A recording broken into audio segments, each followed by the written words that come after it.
Hello guys and welcome back to yet another video.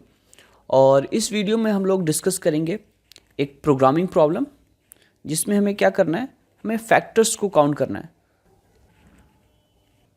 तो basically friends हमें एक number input लेना है और उसके फैक्टर्स को काउंट करना है। गाइस इसी कॉन्सेप्ट पर बेस्ड एक जीएफजी पर प्रैक्टिस प्रॉब्लम दिया है, तो वहाँ पर आप ऑनलाइन जाके प्रैक्टिस कर सकते हो। ये एक थोड़ा मोरल बूस्टर टाइप का काम करता है कि आप वहाँ देख सकते हो कितना टाइम आपका लगा प्रॉब्लम सॉल्व करने में, ठीक है। और एक फील भी देता है कि आप ऑनलाइन कोडिंग कर रहे हो। तो इसका लिंक मैं डिस्क्रिप्शन बॉक्स में प्रोवाइड कर दूंगा और मैं हाईली रिकमेंड करूंगा कि जाके आप इसको सॉल्व करो। तो सबसे पहले समझते हैं हम लोग,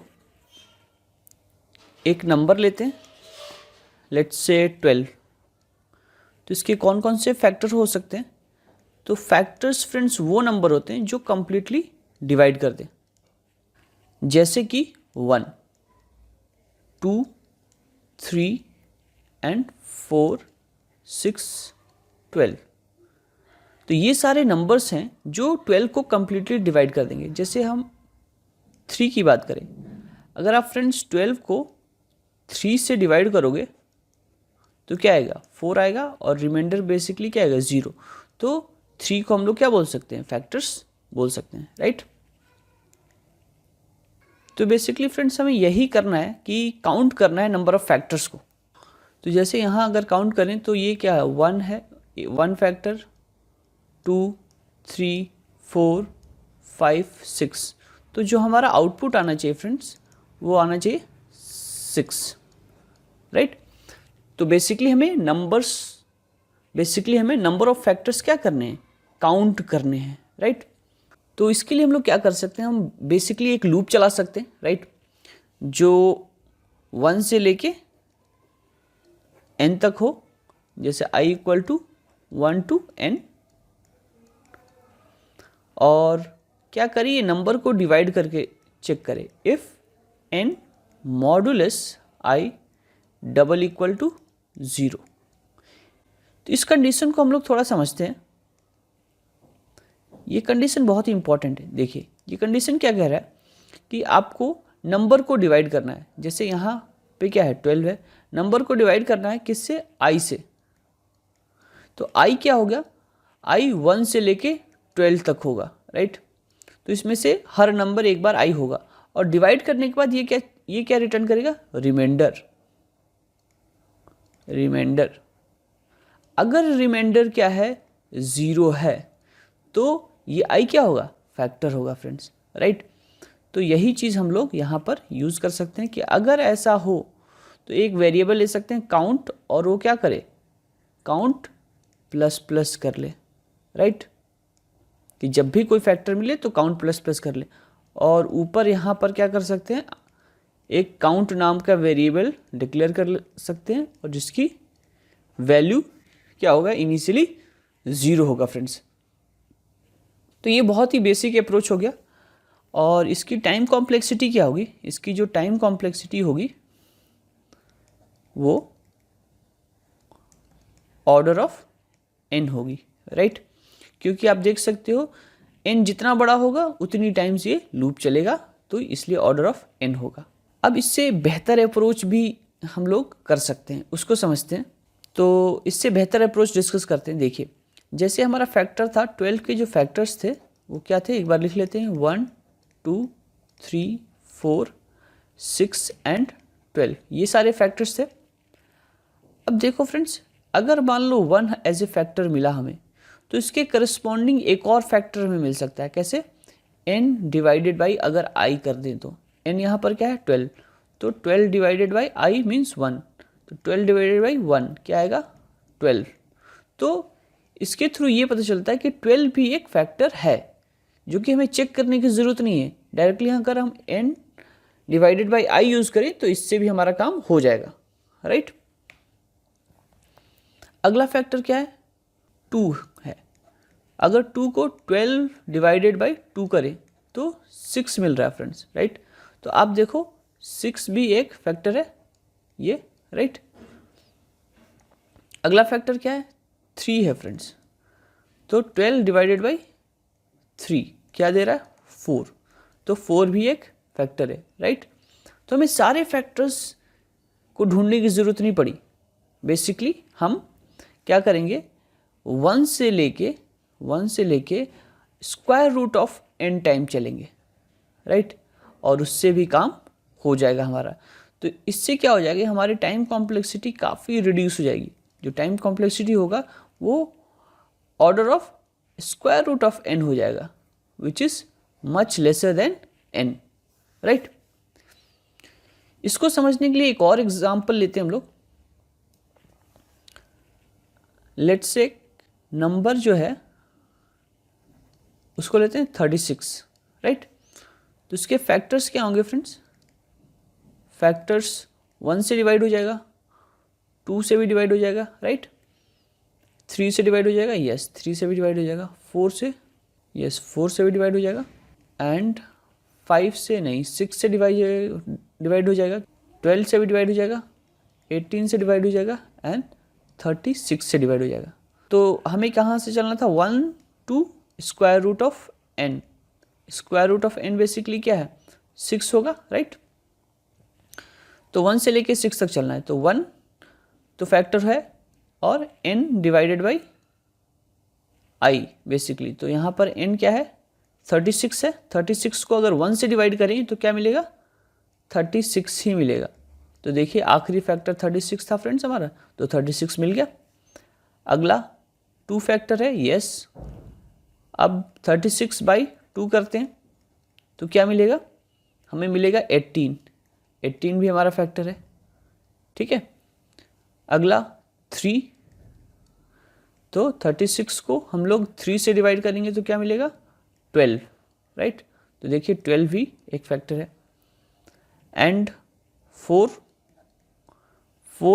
36 को 4 से डिवाइड करेंगे तो क्या मिलेगा, हमें मिलेगा 9।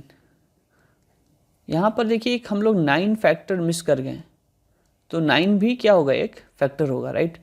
अब अगला क्या है, 6, तो 36 डिवाइडेड बाई 6, तो 6 भी एक फैक्टर होगा। लेकिन यहाँ पर हमें ध्यान रखना है, 6 को हम 2 बार काउंट नहीं कर सकते फ्रेंड्स, ठीक है। तो ये एक थोड़ा सा हल्का सा, ये यहाँ पर एक थोड़ा स्पेशल केस टाइप बन रहा है कि अगर दोनों फैक्टर इक्वल मिल गए तब हमें एक ही बार काउंट करना है, राइट। जैसे इसके अकॉर्डिंग 1 एक फैक्टर है, 2, 3, 4 एंड 6, तो टोटल फैक्टर्स कितने हुए, 5 ये और 5 ये। तो यहाँ पर 10 फैक्टर्स इस तरह से काउंट हो जाएंगे, क्योंकि 2 6 काउंट हो रहा है। लेकिन यहाँ पर 1 2 3 4 5 6 7 8 एंड 9, टोटल फैक्टर्स कितने होने चाहिए, 9। तो यहाँ पर हमें एक चीज़ ध्यान रखना पड़ेगा, अगर दोनों फैक्टर्स सेम हो जा रहे हैं तब हमें एक ही बार काउंट करना पड़ेगा, राइट। तो इसको हम लोग बेसिकली कोड देखते हैं थोड़ा सा। तो यहाँ हमें लूप चलाना पड़ेगा, for i equal to 1 to square root of n, right. और यहाँ करना पड़ेगा if i n modulus i double equal to 0। अगर ऐसा है तो एक और फैक्टर हमें क्या मिलेगा, int n divided by i, दूसरा फैक्टर। अगर पहला factor if i double equal to f, जो दूसरा फैक्टर मिला है, तब क्या करेंगे, हम काउंट को 1 से इंक्रीज करेंगे, काउंट प्लस प्लस। अगर ऐसा नहीं है, इक्वल नहीं है, तब क्या कर सकते हैं हम लोग, count equal to count plus 2, right. तो इस तरीके से हम लोग ये काम कर सकते हैं। इस तरीके से हम लोग नंबर ऑफ फैक्टर्स को काउंट कर सकते हैं, और जिसका टाइम कॉम्प्लेक्सिटी ऑब्वियसली क्या होगा, order of square root of n। तो फ्रेंड्स IDE पे चलते हैं हम लोग और इसको जावा में कोड करके भी देखते हैं, राइट। तो सबसे पहले एक मैं क्लास बना लेता हूं जिसका नाम रख लेता हूं काउंट फैक्टर्स। काउंट फैक्टर्स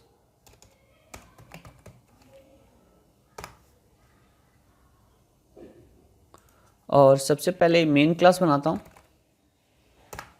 सबसे पहले मेन फंक्शन बनाता हूँ और यहाँ पर स्कैनर डिक्लेयर कर देता हूँ। Scanner S equal to new scanner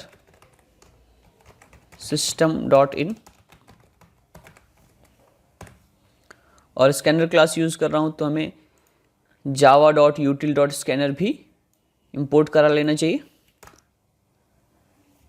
अब यूज़र को मैसेज दे देते हैं कि वो कोई नंबर इनपुट करे, एंटर द नंबर। अब जो भी नंबर वो इनपुट करेगा यूज़र, उसके फैक्टर्स निकालने हैं। तो एक काउंट ले लेते हैं, काउंट इक्वल टू 0 और फॉर लूप चलाते हैं, int i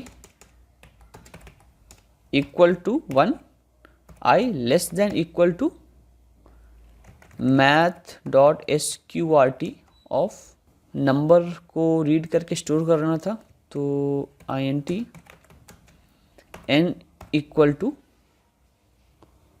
sc dot next int input करा लिया, राइट। और इसी n को यहाँ पास कर देते हैं और i प्लस प्लस कर देते हैं।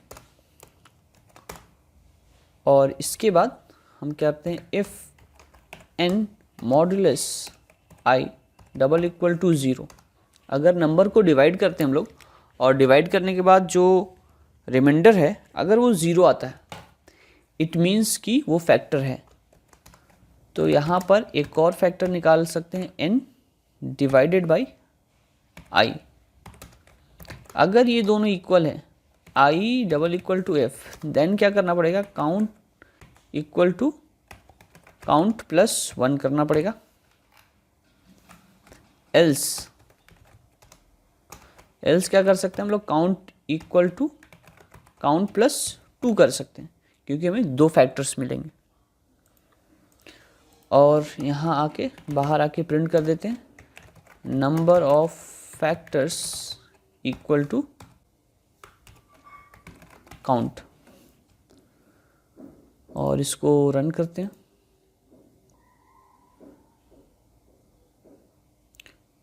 तो नंबर एंटर करते हैं 36। तो इसके फैक्टर्स हम लोग ने काउंट किए थे जो कि 9 आ रहे थे। तो बिल्कुल सही बता रहे हैं, number of factors equal to 9। तो इस तरीके से फ्रेंड्स हम ये प्रोग्राम सॉल्व कर सकते हैं, right. Thank you so much for watching.